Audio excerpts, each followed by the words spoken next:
प्रिय विद्यार्थियों, आज हम कक्षा 11 हिंदी की पाठ्यपुस्तक अंतरा भाग 1 के काव्यखंड के अध्याय 6 में वर्णित कवियत्री महादेवी वर्मा द्वारा रचित रचना जिसका शीर्षक है सब आंखों के आंसू उजले का अध्ययन करने जा रहे हैं।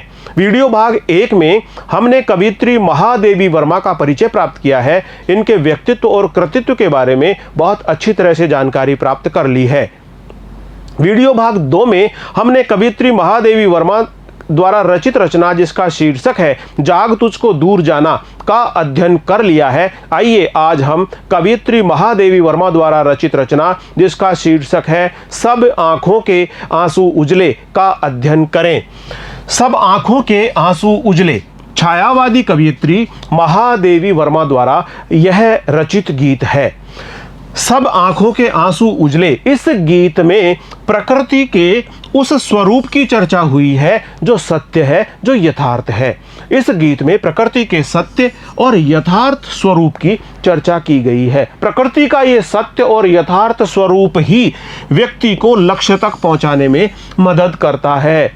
छायावादी कवियत्री महादेवी वर्मा द्वारा रचित गीत सब आंखों के आंसू उजले में प्रकृति के सत्य और यथार्थ स्वरूप की चर्चा की गई है। यह प्रकृति का सत्य और यथार्थ स्वरूप ही मनुष्य की मदद करता हुआ उसे लक्ष्य तक पहुंचाने में उपयोगी होता है। प्रकृति के इस परिवर्तनशील यथार्थ से जुड़कर मनुष्य अपने सपनों को साकार करने की राहें चुन सकता है। दीपक, पुष्प, झरने, सागर, पर्वत सभी मानव को कर्तव्य पथ का ज्ञान कराते हैं। ये प्रकृति के विभिन्न उपादान मनुष्य को कर्तव्य पथ पर सदैव अग्रसर होने का संकेत करते हैं, का ज्ञान कराते हैं। दीपक जलकर, पुष्प गंध बांटकर, पर्वत झरना प्रवाहित करके, सागर मर्यादा में पृथ्वी को बांधकर, सीपी में मोती का जन्म, आकाश के मेघ, मिट्टी से अंकुरण सभी तत्व प्रकृति के संचालन में अपने अपने ढंग से संलग्न है। प्रकृति के ये सभी तत्व अपनी मर्यादा में, अपने यथार्थ में, अपने सत्य के बंधन से बंधे हुए हैं और प्रकृति प्रदत्त सभी प्रकार की जिम्मेदारियों का बहुत ही कुशलतापूर्वक निर्वहन कर रहे हैं। प्रकृति ने जिस तत्व को जो दायित्व दिया है वह उसी दायित्व का बहुत ही कुशलतापूर्वक निर्वहन कर रहा है। इस गीत में कवियत्री का लक्ष्य यह है कि मानव का जीवन भी संसार के निर्माण पथ में समर्पित हो जाए। तो आइए पढ़ते हैं इस काव्यांश का प्रथम अंश सब आंखों के आंसू उजले। सब आंखों के आंसू उजले, सबके सपनों में सत्य पला। सब आंखों के आंसू उजले, सब सपनों में सत्य पला। जिसने उसको ज्वाला सौंपी, उसने इसमें मकरंद भरा। आलोक लुटाता वह घुल घुल, देता झर यह सौरभ बिखरा। दोनों संगी पथ एक किंतु, कब दीप खिला कब फूल जला। दोनों संगी पथ एक किंतु, कब दीप खिला कब फूल जला। इस प्रथम काव्यांश का वाचन करने के पश्चात आइए इसका संदर्भ और प्रसंग जान लेते हैं। प्रस्तुत काव्यांश छायावादी कवियत्री महादेवी वर्मा द्वारा रचित गीत सब आंखों के आंसू उजले से अवतरित है, जिसे हमारी पाठ्य पुस्तक अंतरा भाग 1 के काव्यखंड में संकलित किया गया है। इसका प्रसंग इस प्रकार से है। इस अंश में कवियत्री ने प्रकृति के विभिन्न प्रतीकों दीपक और पुष्प के माध्यम से मानव जीवन के यथार्थ व सत्य को उद्घाटित किया है। सब आंखों के आंसू उजले, सबके सपनों में सत्य पला। सब आंखों के आंसू उजले, सबके सपनों में सत्य पला। जिसने उसको ज्वाला सौंपी, उसने इसमें मकरंद भरा। आइए सबसे पहले कठिन शब्दों के अर्थ देख लेते हैं। उजले, उजले से आशय है उज्ज्वल, उज्ज्वल। ज्वाला, ज्वाला, ज्वाला से आशय है आग, आग की लपट, आग की ज्वाला। मकरंद, मकरंद से आशय है फूलों का रस, पराग, फूलों का रस, मकरंद, पराग। सब आंखों के आंसू उजले, सबके सपनों में सत्य पला। कवियत्री महादेवी वर्मा इन पंक्तियों के माध्यम से कहती है कि सबके आंखों में जो आंसू बहते हैं वे सब उज्जवल ही होते हैं। आंसू बहने का जो प्रमुख कारण है वह है हृदय की पीड़ा को अभिव्यक्त करना। जब हृदय में पीड़ा का भाव अभिव्यक्त करना हो तो आंख से आंसू बह निकलते हैं। जब खुशी की कोई इस प्रकार की घटना या परिस्थिति बन जाए कि उसको अभिव्यक्त करने के लिए भी आंसू आंख से निकल पड़ते हैं। हृदय के भाव को कहने के लिए, अपनी विरह पीड़ा को बताने के लिए, अपनी खुशी को बताने के लिए, यानी कवियत्री का यह कहना है कि आंसू हमेशा सत्य बोलते हैं। आंसू जो भी जैसी भी स्थिति होती है उसी प्रकार से अपनी स्थिति का वर्णन करते हैं। सबकी आंखों के आंसू उजले और सबके नेत्रों में जो आंसू आते हैं वे हमेशा उज्जवल ही होते हैं। सबके सपनों में सत्य पला। प्रत्येक व्यक्ति सपने देखता है, प्रत्येक व्यक्ति के सपने सत्य के आधार पर ही फलते फूलते हैं और उसी से वह जीवन रूपी यथार्थ में अपने सपनों को साकार कर पाता है। जिसने उसको ज्वाला सौंपी, जिसने से आशय है जिस परम शक्ति ने, जिस परमात्मा ने, जिस ईश्वर ने उसको ज्वाला सौंपी, उसको से आशय है दीपक, उसको से आशय है दीपक।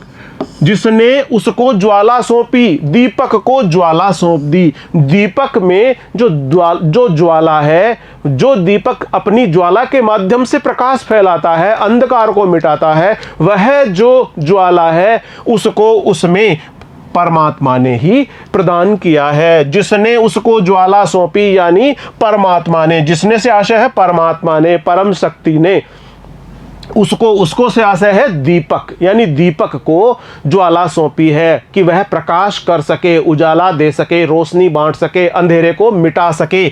उसने उसमें मकरंद भरा और वही परम शक्ति ऐसी है, वही परमात्मा ऐसा है, उसने यहाँ परमात्मा के लिए या परम शक्ति के लिए यह प्रयुक्त हुआ है। उस परम शक्ति ने ही इसमें मकरंद भरा। इसमें से आशय है यहाँ पर पुष्प।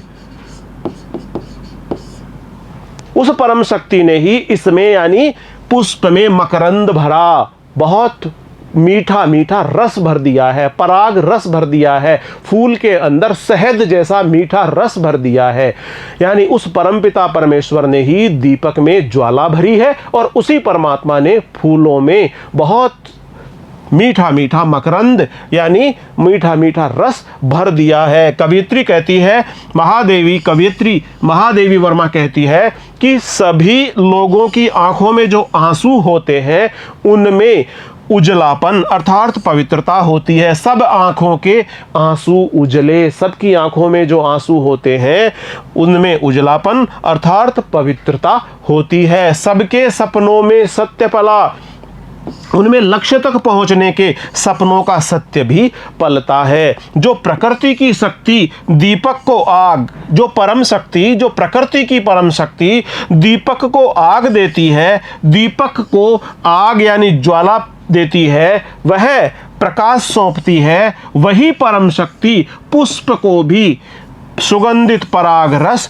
देती है। वह परम शक्ति पुष्प में भी सुगंधित पराग रस भर देती है। कवियत्री महादेवी वर्मा इन पंक्तियों के माध्यम से कहती है कि सभी लोगों की आंखों में जो आंसू होते हैं उनमें उजलापन अर्थात पवित्रता होती है, उनमें लक्ष्य तक पहुंचने के सपनों का सत्य भी पलता है। जो प्रकृति की शक्ति दीपक को आग देती है, जिसने उसको ज्वाला सौंपी, जिस परम शक्ति ने उसको यानी दीपक को आग सौंपी है अर्थात प्रकाश सौंपा है, वही परम शक्ति पुष्प में सुगंधित पराग रस भर देती है। सब आंखों के आंसू उजले, सबके सपनों में सत्य पला, जिसने उसको ज्वाला सौंपी उसने इसमें मकरंद भरा। आलोक लुटाता वह घुल घुल, देता झर यह सौरभ बिखरा। दोनों संगी पथ एक किंतु, कब दीप खिला कब फूल जला। आलोक लुटाता वह घुल घुल, वह आलोक लुटा रहा है। सबसे पहले कठिन शब्दों के अर्थ देख लेते हैं। आलोक से आशय है प्रकाश, रोशनी, प्रकाश, आलोक। सौरभ से आशय है सुगंध, फूल की सुगंध, फूल की खुशबू। आलोक लुटाता वह घुल घुल, दीपक आलोक लुटाता है, दीपक प्रकाश लुटाता है, और घुल घुल कर यानी वह तिल तिल कर जलता रहता है, तिल तिल कर जलते हुए भी वह प्रकाश लुटाता रहता है, वह परमार्थ करता रहता है, वह लोगों के जीवन में प्रसन्नता का भाव भरता रहता है। देता झरिए सौरभ बिखरा, और दूसरी ओर पुष्प, दीपक तो आलोक लुटाता है और पुष्प है वह झर झर कर भी सौरभ बिखराता है। उसके अंदर जो खुशबू है, उसके अंदर जो सुगंध है, उस सुगंध को वह भले ही खुद समाप्त हो जाए लेकिन वह अपनी सुगंध को चारों तरफ बिखेर देता है। वह अपनी सुगंध से लोगों के जीवन को भी महका देता है, सुगंधित कर देता है। इस प्रकार दीपक आलोक लुटाता है और आलोक लुटाते समय वह तिल तिल कर स्वयं को समर्पित करता हुआ पूरी तरह से समाप्त कर देता है, लेकिन वह लोगों के जीवन में प्रसन्नता लाता है, उजियारा लाता है, खुशहाली लाता है। ठीक उसी प्रकार से यह जो पुष्प है ये भी झर जाता है, लेकिन यह अपनी खुशबू को, अपने सौरभ को बिखेरता हुआ लोगों के जीवन को महका देता है, सुगंध से भर देता है, उनको प्रसन्न चित्त कर देता है। इस प्रकार से परम शक्ति द्वारा दी गई यह पुष्प को दिया गया सौरभ और मकरंद और दीपक को दिया गया ज्वाला रूपी आलोक, यह सब लोगों को प्रसन्नता से भर देता है। ये परमार्थ करते हुए दीपक भी और पुष्प भी लोगों के जीवन को प्रसन्न बना देते हैं। दोनों संगी पथ एक, इन दोनों का ही, ये दोनों ही संगी हैं, दोनों ही एक साथ चलने वाले हैं, दोनों का ही एक पथ है। एक पथ से आशय है कि यह समर्पण भाव से लोगों के जीवन में प्रसन्नता भरते हैं। यहाँ पर छायावाद में प्रकृति के उपादानों का आरोपण व्यक्ति के ऊपर इस प्रकार से किया जाता है कि कवयित्री जो भी कहना चाहती है वह भाव प्रकृति के उपादानों के माध्यम से वह अपनी रचनाओं में व्यक्त कर देती है। यहाँ पर दोनों संगी पथ एक होने से यह है कि दोनों ही समर्पित भाव से मानवता की सेवा में लगकर लोगों को प्रसन्नता बांटते रहते हैं। किंतु कब दीप खिला कब फूल जला, प्रकृति ने जिसको जो कार्य दिया है वही कार्य वह कर रहा है। प्रकृति ने फूल को खिलने के लिए कहा है, प्रकृति ने फूल में खिलने का गुण दिया है, तो फूल कभी भी जला नहीं है, फूल नहीं जला। और दीपक को जलने का, दीपक के अंदर जलने के लिए जो ज्वाला सौंपी है, तो दीपक कभी भी खिलता नहीं है, दीपक तो जलता ही है। तो दीपक जलता है और फूल खिलता है, और फूल खिलता है। इस प्रकार से दोनों ही अपने अपने दिए गए कर्तव्य का निर्वहन पूरी निष्ठा पूर्वक कर रहे हैं। प्रकृति ने उनको जो कार्य सौंपा है वे दोनों अपने उस कार्य पर पूरी तरह से लगे हुए हैं। दोनों संगी पथ एक, किंतु कब दीप खिला कब फूल जला। दीपक जलकर प्रकाश फैलाता है तो वहीं फूल खिलकर सुगंध बिखेरता है। दोनों ही समर्पण भाव से परमार्थ में लगकर संसार को प्रसन्नता प्रदान करते हैं। दोनों पक्के संगी साथी है, इसके बावजूद दोनों में एक मूलभूत अंतर है कि दीप कभी खिल नहीं सकता और फूल कभी जल नहीं सकता। दीपक खिल नहीं सकता, दीपक तो जल सकता है, और फूल कभी खिल नहीं सकता, वह तो दीपक खिल नहीं सकता, वह तो जल सकता है, और फूल कभी जल नहीं सकता, वह तो खिल सकता है। सभी के अपने अपने सत्य हैं। कुछ समानता होने के बावजूद व्यक्तित्व की पृथकता तो बनी ही रहती है, पर सच्चाई सभी में होती है।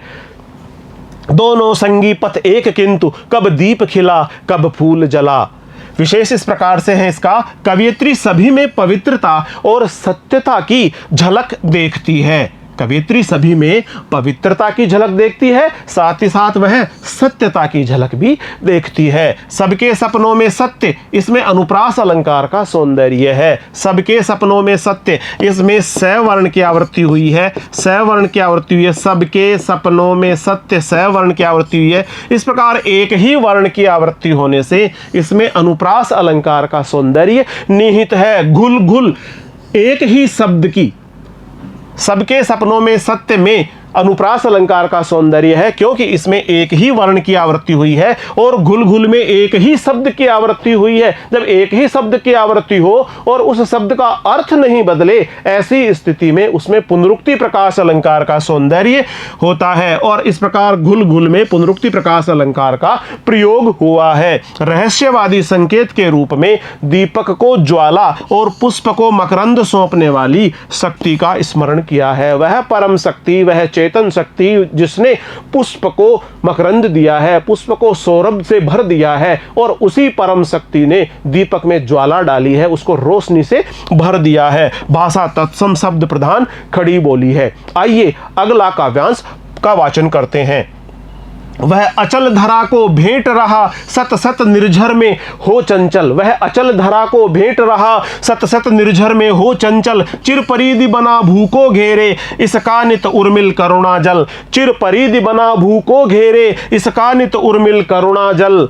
कब सागर उर पाषाण हुआ, कब गिरि ने निर्मम तन बदला। कब सागर तन पाषाण हुआ, कब गिरि ने निर्मम तन बदला। इस काव्यांश का वाचन करने के पश्चात आइए इसका संदर्भ और प्रसंग जान लेते हैं। प्रस्तुत काव्यांश छायावादी कवयित्री महादेवी वर्मा द्वारा रचित गीत सब आंखों के आंसू उजले से अवतरित है, जिसे हमारी पाठ्य पुस्तक अंतरा भाग 1 के काव्य खंड में संकलित किया गया है। इसका प्रसंग इस प्रकार से है। इसमें कवयित्री ने प्रकृति के प्रतीकों यानी पर्वत और सागर के माध्यम से मानव जीवन के सत्य को उजागर किया है। वह अचल धरा को भेंट रहा सत सत निर्झर में हो चंचल। कठिन शब्दों के अर्थ इस प्रकार से है। अचल, अचल से आशय है स्थिर पर्वत, पर्वत का बिल्कुल अचल रूप में होना, स्थिर रूप में होना पर्वत। धरा, धरा से आशय है पृथ्वी, धरती, धरा पृथ्वी, धरती, मही। निर्झर, निर्झर से आशय है झरना, निर्झर झरना। कवयित्री इस पंक्ति के माध्यम से कहती है कि वह अचल धरा को भेंट रहा, वह जो पर्वत है वह स्थिर है, वह अचल है और वह अचल और स्थिर पर्वत भी धरा को यानी धरती से भेंट कर रहा है। भेंट करने का माध्यम क्या है? सत सत निर्झर में हो चंचल। सैकड़ों सैकड़ों, सत सत से आशय है सैकड़ों ही, निर्झर, निर्झर से आशय है झरना। सैकड़ों झरने चंचलता पूर्वक उससे निकल करके धरती तक आकर के धरती से भेंट कर रहे हैं।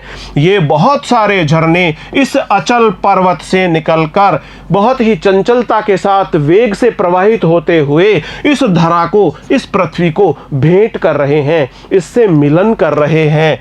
कवयित्री कहती है कि यह पर्वत अपने अंदर सौ सौ झरनों में बहकर धरती से भेंट कर रहा है, अर्थात धरती पर अमृत तुल्य जलधारा का प्रवाह पर्वत के हृदय से ही हो रहा है और वही सभी की पिपासा भी शांत करता है।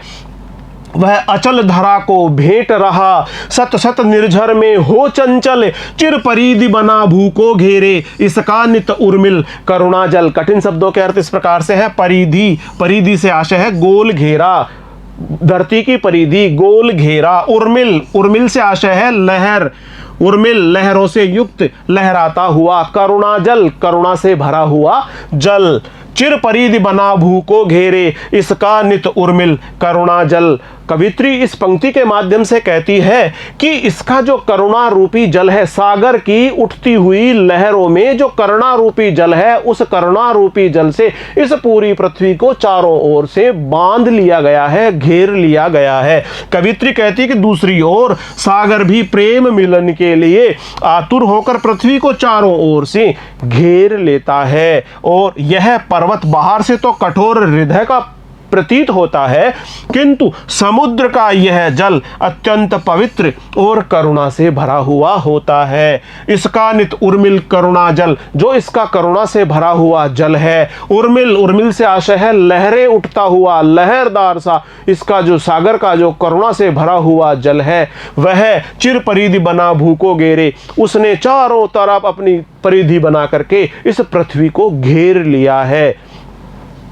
चिर परिधि बना भूको घेरे इसका नित उर्मिल करुणा जल। कब सागर उर पाषाण हुआ, कब गिरि ने निर्मम तन बदला। कब सागर तन, कब सागर उर पाषाण हुआ, कब गिरि ने निर्मम तन बदला। पाषाण, पाषाण से आशय है पत्थर का। गिरि, गिरि से आशय है पर्वत, निर्मम जिसमें कोई ममता न हो, ममता से रहित, कठोर होना, भावहीन हो जाना। तन, तन से आशय है शरीर, तन, तन से आशय है शरीर। इस पंक्ति के माध्यम से छायावाद की प्रसिद्ध कवयित्री महादेवी वर्मा कहती है कि कब सागर उर पाषाण हुआ। सागर उर, उर से आशय है हृदय, उर से आशय है हृदय। सागर का हृदय कभी पाषाण का नहीं बना। और गिरी यानी पहाड़ भी ममता निर्मम तन बदला, और पहाड़ ने भी ममता से रहित अपने अचल शरीर को कभी भी नहीं बदला। यानी दोनों को प्रकृति ने जो दायित्व दिया है, दोनों अपने अपने स्थान पर अपने अपने दायित्व को पूरी निष्ठा के साथ में निभा रहे हैं, और यही यथार्थ, यही सत्य है। महादेवी वर्मा कहती है कि समुद्र का हृदय पत्थर नहीं हो सकता, और पर्वत कभी अपने कठोर शरीर को बदल नहीं सकता। कब सागर उर पाषाण हुआ, कब गिरि ने निर्मम तन बदला। दोनों का अपना अलग अलग स्वभाव है, इसमें परिवर्तन की गुंजाइश नहीं है। जो कार्य सागर को सौंपा है प्रकृति ने, सागर वही कार्य कर रहा है, और जो कार्य पर्वत को सौंपा है, पर्वत भी पूरी निष्ठा से वही कार्य संपादित कर रहा है, क्योंकि दोनों के जीवन के अपने अपने सत्य है। अर्थात न कभी समुद्र ने पर्वत बनने का प्रयास किया, और न पर्वत ने समुद्र बनने का। पर्वत का कठोर शरीर और सागर का करुणा से तरल जल सदा यथावत ही बना रहता है। विशेष देख लेते हैं इसका।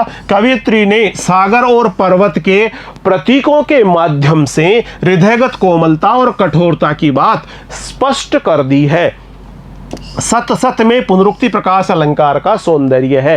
एक ही शब्द की जब बार बार आवृत्ति हो, सत सत, तो इस प्रकार एक ही शब्द की बार बार आवृत्ति होने से और शब्द का अर्थ नहीं बदलने से उसमें हमें पुनरुक्ति प्रकाश अलंकार का सौंदर्य दृष्टिगत होता है। करुणा जल में रूपक अलंकार है, करुणा रूपी जल, इसमें रूपक अलंकार का सौंदर्य निहित है। विरोधाभास एवं मानवीकरण अलंकार भी बहुत दर्शनीय है। तत्सम शब्दावली से युक्त भाषा का इसमें प्रयोग किया गया है। आइए अगले काव्यांश को हम अब वाचन करते हुए पढ़ें। नभ तारक सा खंडित पुलकित, नभ तारक सा खंडित पुलकित, यह क्षुरधारा को चूम रहा, यह क्षुरधारा को चूम रहा, वह अंगारों का मधुरस पी केसर किरणों सा झूम रहा, वह अंगारों का मधुरस पी केसर किरणों सा झूम रहा। अनमोल बना रहने को कब टूटा कंचन हीरक पिघला, अनमोल बना रहने को कब टूटा कंचन हीरक पिघला। आइए इसका वाचन करने के पश्चात इसका संदर्भ और प्रसंग जान लेते हैं।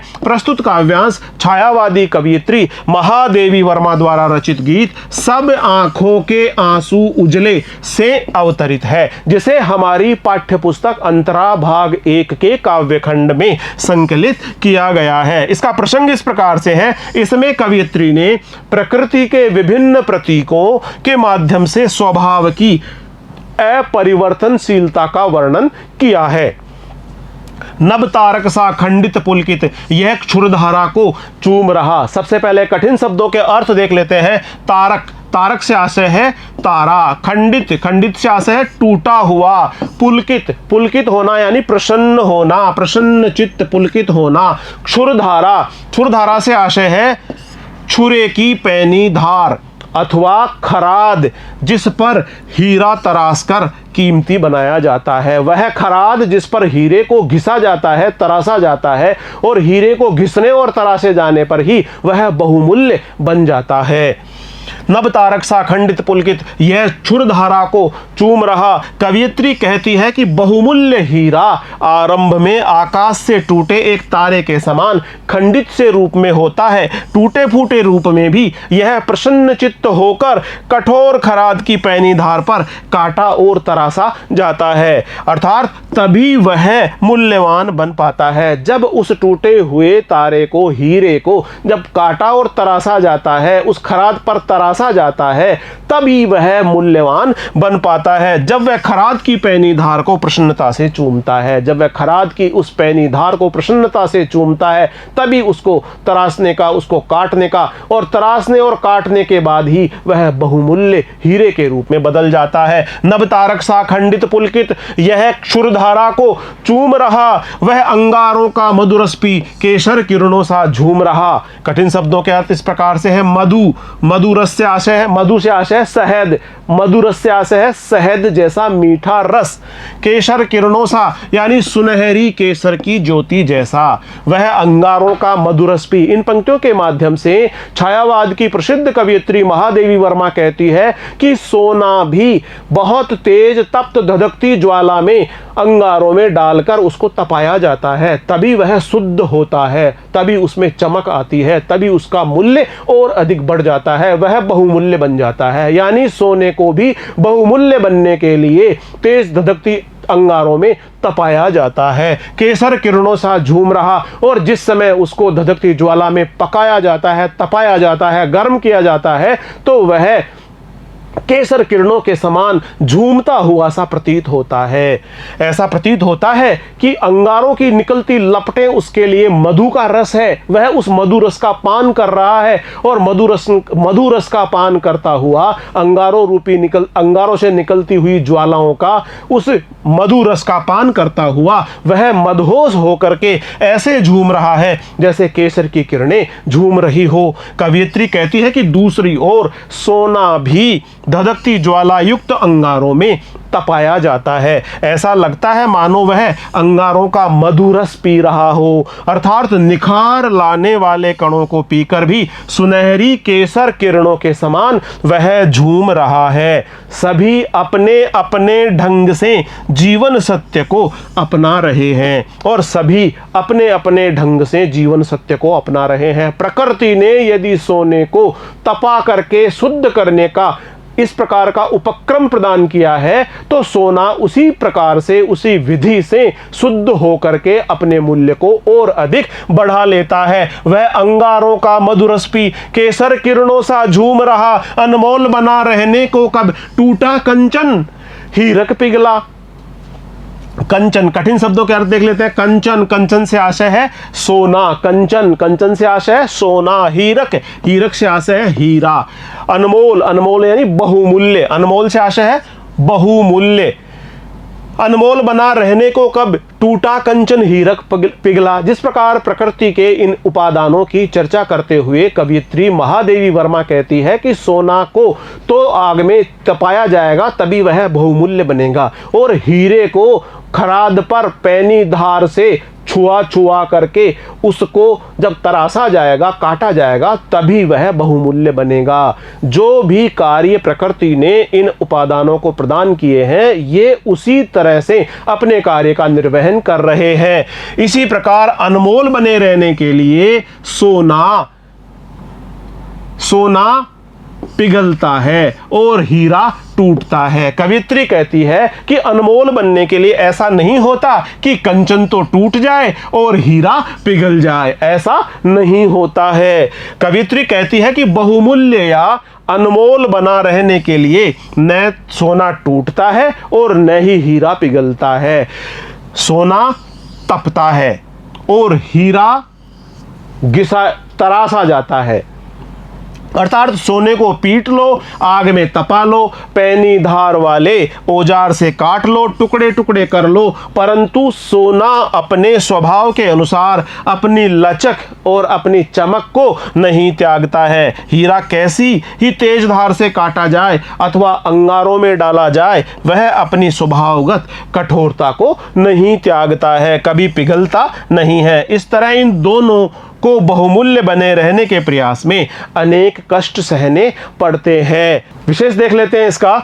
कवित्री का भाव यही है कि अपनी उन्नति के लिए हमें किसी दूसरे के स्वभाव का अनुकरण करने की आवश्यकता नहीं है। जिसका जैसा स्वभाव है उसी प्रकार से, और प्रकृति ने जिसके स्वभाव में जो विशेषता दी है उसी विशेषता के साथ में उसे अपने कार्य का निर्वहन करना चाहिए। नभ तारक सा खंडित और केसर किरणों सा, इसमें उपमा अलंकार है, इसमें उपमा अलंकार का सौंदर्य निहित है। मधुर रस और क्षुरधारा में रूपक अलंकार का सौंदर्य निहित है। केसर किरणों में कै वर्ण की आवृत्ति हुई है, किरण में कै वर्ण की आवृत्ति हुई है। इस प्रकार एक ही वर्ण की आवृत्ति होने से इसमें अनुप्रास अलंकार का सौंदर्य निहित है।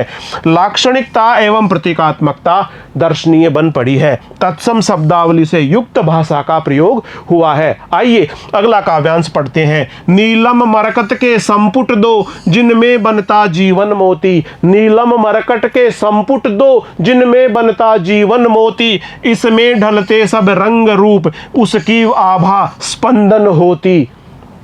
जो नभ में विद्युत मेघ बना वह रज में अंकुर हो निकला, जो नभ में विद्युत मेघ बना वह रज में अंकुर हो निकला। इस काव्यांश का वाचन करने के पश्चात आइए इसका संदर्भ और प्रसंग जान लेते हैं। प्रस्तुत काव्यांश छायावादी कवयित्री महादेवी वर्मा द्वारा रचित गीत सब आंखों के आंसू उजले से अवतरित है, जिसे हमारी पाठ्यपुस्तक अंतरा भाग 1 के काव्यखंड में संकलित किया गया है। इसका प्रसंग इस प्रकार से है। इस काव्यांश में छायावाद की प्रसिद्ध कवयित्री महादेवी वर्मा धरती, आकाश और जग जीवन के परस्पर संबंध का एक मनमोहक शब्द चित्र प्रस्तुत कर रही है, जिसमें प्रकृति के अवदान का वर्णन किया गया है। नीलम मरकत के संपुट दो जिनमें बनता जीवन मोती। सबसे पहले कठिन शब्दों के अर्थ देख लेते हैं। नीलम, नीलम से आशय है नीले रंग का बहुमूल्य पत्थर। मरकत, मरकत से आशय है पन्ना, हरे रंग का बहुमूल्य पत्थर। संपुट, संपुट से आशय है ऊपर और नीचे से ढक देना, यानी दल, कली के रूप में। जिस प्रकार दल होता है, जिस प्रकार कली होती है, जिस प्रकार सीपी होती है ऊपर और नीचे से, इस प्रकार से संपुट लगा देना। इस पंक्ति के माध्यम से कवयित्री कहती है नीलम और मरकत को, नीलम और मरकत को प्रतीक रूप में यहां पर प्रयोग किया गया है। नीलम से आशय है नीलम बहुमूल्य, नीले रंग का बहुमूल्य पत्थर होता है। पन्ना हरे रंग का बहुमूल्य पत्थर होता है। यहां पर नीलम और मरकत को प्रतीक रूप में प्रयोग किया गया है। नीलम से आशय है नीला आसमान, नीला आसमान ऊपर फैला हुआ है, और मरकत से आशय है नीचे फैली हुई हरी भरी धरती। इस प्रकार नीले आसमान और हरी भरी धरती के संपुट, इन दोनों के संपुट के बीच में जिनमें बनता जीवन मोती, इसमें जीवन रूपी मोती का निर्माण होता है। इस नीले आकाश के और इस हरी भरी धरती के बीच में ही मानव मोती का, मानव जीवन रूपी मोती का निर्माण होता है। कवयित्री कहती है कि नीलम रत्न जैसा नीला आकाश और मरकत अर्थात पन्ना रत्न जैसी हरी भरी धरती सीपी के दो संपुटों के समान है। जिस प्रकार हरी भरी धरती और नीला आकाश सीपी के दो संपुटों की समान है, इन दोनों ही सीपी रूपी संपुटों के मध्य जीवन रूपी मोती का जन्म होता है, और जीवन रूपी मोती का जन्म नीलम और मरकत के संपुटों के मध्य ही होता है, यानी नीले आकाश और हरी भरी इस धरती के मध्य ही ये जीवन रूपी मोती बनता है। जीवन रूपी मोती जन्म लेता है, बनता है और पुष्पित पल्लवित फलित होता है। नीलम मरकत के संपुट दो जिनमें बनता जीवन मोती, इसमें ढलते सब रंग रूप उसकी आभा स्पंदन होती। कठिन शब्दों के अर्थ है आभा, आभा से आशय है चमक दमक, चमक दमक। स्पंदन होना, धड़कना, स्पंदन होना, धड़कना। इसमें ढलते सब रंग रूप। कवयित्री इस पंक्ति के माध्यम से कहती है कि जीवन रूपी मोती बनने के बाद जो उसमें रंग रूप और सौंदर्य आया है, वह उसी की आभा है, उस परम सत्ता, उस परम शक्ति की ही आभा है, उसकी चमक ही है जो इसमें स्पंदित हो रही है, इसमें दृश्यगत हो रही है, इसमें दिखाई पड़ रही है, इसमें धड़क रही है। इसमें ढलते सब रंग रूप। कवयित्री कहती है कि नीले आकाश और धरती रूपी संपुट के बीच में जीवन रूपी मोती निर्मित होता है।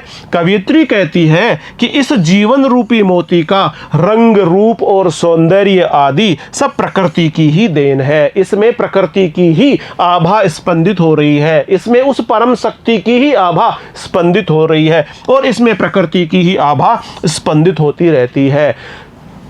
इसमें ढलते सब रंग रूप उसकी आभा स्पंदन होती, जो नभ में विद्युत मेघ बना वह रज में अंकुर हो निकला। कठिन शब्दों के अर्थ देख लेते हैं। नभ, नभ से आशय है आसमान। मेघ, मेघ से आशय है बादल। रज, रज, रज से आशय है रेत, मिट्टी। जो नभ में विद्युत मेघ बना वह रज में अंकुर हो निकला।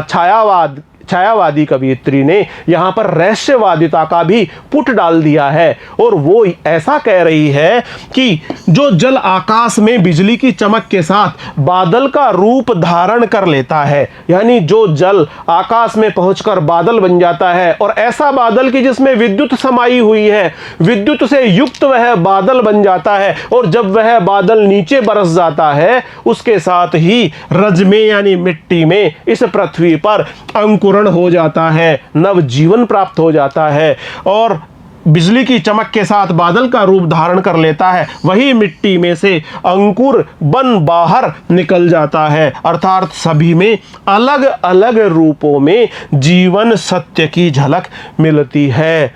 जो नभ में विद्युत मेघ बना वह रज में अंकुर हो निकला। आइए अब इसका विशेष देख लेते हैं। कवियत्री ने प्रकृति के माध्यम से जीवन सत्य का उद्घाटन किया है। इस छंद में कवियत्री ने छायावादी प्रकृति, चित्रण एवं रहस्यवादी भाव के अनुसार अदृश्य शक्ति का भी वर्णन किया है। रंग रूप में अनुप्रास अलंकार है।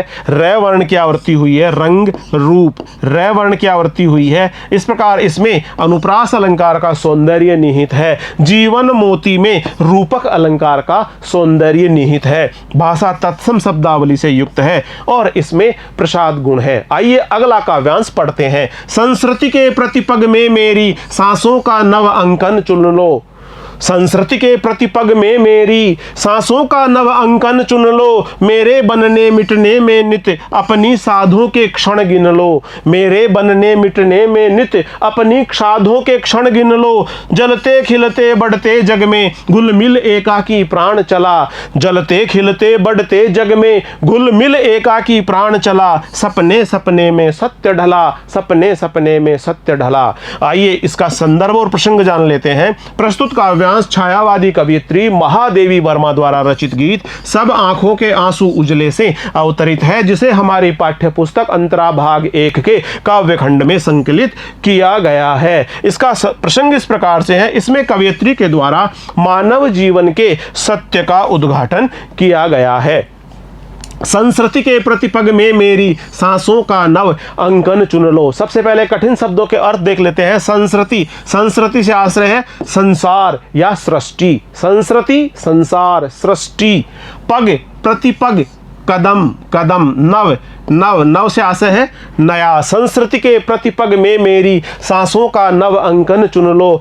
कवित्री इस पंक्ति के माध्यम से कहती है कि प्रकृति क्षण क्षण में अपना रूप परिवर्तित कर नया रूप धारण करती रहती है। प्रकृति परिवर्तनशील है और नया रूप धारण करती रहती है। कवित्री चाहती है कि इसके साथ ही मानव की प्रत्येक सांस नया रूप धारण करती रहे। वह अपने आप को एक मानव इकाई मानकर प्रकृति के प्रत्येक पग पग के साथ संस्कृति के प्रति पग पग में मेरी सांसों का नव अंकन चुन लो। वह अपने आप को एक इकाई मानती है, मानव इकाई मानती हुई प्रकृति के प्रत्येक पग पग के साथ अपनी सांसों का स्पंदन मिला लेना चाहती है। वह चाहती है कि प्रकृति के प्रत्येक पग पग में उसकी सांसों का भी नव अंकन का चयन कर लिया जाना चाहिए। संस्कृति के प्रतिपग में मेरी सांसों का नव अंकन चुन लो। मेरे बनने मिटने में नित अपनी साधों के क्षण गिन लो।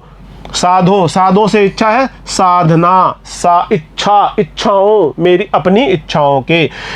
इन पंक्तियों के माध्यम से कवियत्री महादेवी वर्मा कहती है प्रकृति की वह परम सत्ता मानव के क्रियाकलापों के साथ ही अपनी सभी इच्छाओं को पूरा कर लेती है। अतः मानव अपने बनते और अपने बनते और मिटते सभी रूपों को प्रकृति के लिए समर्पित कर देता है। कवियत्री भी अपने बनने और अपने मिटने के सभी रूपों को प्रकृति के लिए समर्पित कर देती है।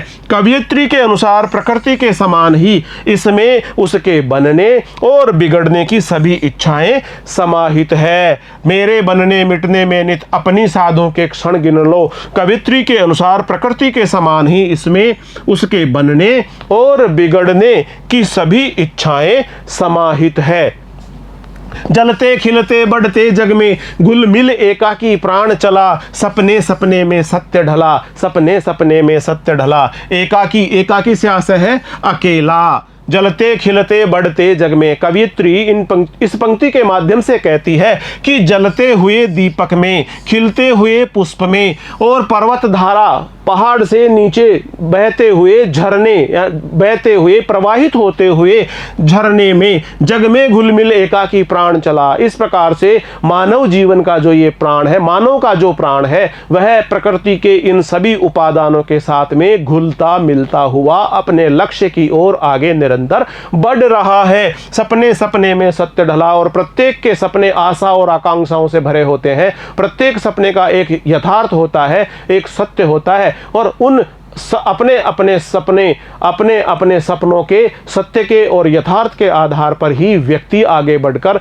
अपने जीवन के लक्ष्य को प्राप्त कर सकता है। कवियत्री कहती है कि दीपक के जलने जलते, पुष्प के खिलने खिलते और जलधारा के आगे बढ़ने के साथ ही, पहाड़ से झरने के रूप में जलधारा के प्रवाहित होने के साथ ही जग में, इस विस्तृत प्रकृति या संसार में घुल मिलकर व्यक्ति के एकाकी प्राण जीवन लक्ष्य को प्राप्त करने की ओर अग्रसर होते हैं। सपने सपने में सत्य ढला, सपने मानव की आशा व आकांक्षाओं के प्रतीक होते हैं, और उन सपनों में जीवन का यथार्थ और सत्य छिपा होता है। प्रत्येक व्यक्ति यदि अपने जीवन के किसी भी भाग को बहुत अधिक समुन्नत करना चाहता है, विकसित करना चाहता है, तो उसे उसके लिए एक स्वप्न देखना पड़ेगा, और उस स्वप्न में जो यथार्थ और सत्य है उसको ही वह, उस पर ही चलकर वह अपने उस लक्ष्य को प्राप्त कर सकता है। हमें प्रत्येक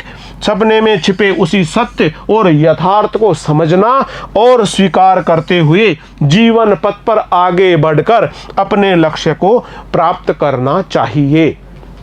विशेष इस प्रकार से है, कवियत्री ने स्वयं के माध्यम से संसार में मानव सत्य का उद्घाटन किया है। कविता पर छायावादी प्रभाव दिखाई पड़ता है। प्रतिपग जलते खिलते बनते में अनुप्रास अलंकार का सौंदर्य है। प्रतिपग, प्रति में पैवर्ण, पग में पैवर्ण, इस प्रकार इसमें एक ही वर्ण की आवृत्ति हुई है। अनुप्रास अलंकार का सौंदर्य है। जलते खिलते बनते में तय वर्ण की सबसे आखिरी में आया है, इस प्रकार इसमें अंत्यानुप्रास अलंकार का सौंदर्य है। एवं सपने सपने में पुनरुक्ति प्रकाश अलंकार का सौंदर्य निहित है। एक ही शब्द की बार बार आवृत्ति हुई है, शब्द का अर्थ नहीं बदला है, इस प्रकार सपने सपने इसमें पुनरुक्ति प्रकाश अलंकार का सौंदर्य निहित है। भाषा तत्सम प्रदान खड़ी बोली का प्रयोग हुआ है। प्रिय विद्यार्थियों, आज हमने अध्याय 6 में वर्णित कवित्री महादेवी वर्मा द्वारा रचित रचना जिसका शीर्षक है सब आंखों के आंसू उजले का बहुत अच्छी तरह से अध्ययन कर लिया है। अगले वीडियो में हम कवित्री महादेवी वर्मा द्वारा रचित रचना, पहली रचना जिसका शीर्षक है जाग तुझको दूर जाना और दूसरी रचना जिसका शीर्षक है सब आंखों के आंसू उजले से संबंधित अभ्यास प्रश्नों का वीडियो लेकर हम शीघ्र ही आपके समक्ष उपस्थित होंगे। तब तक बहुत बहुत नमस्कार।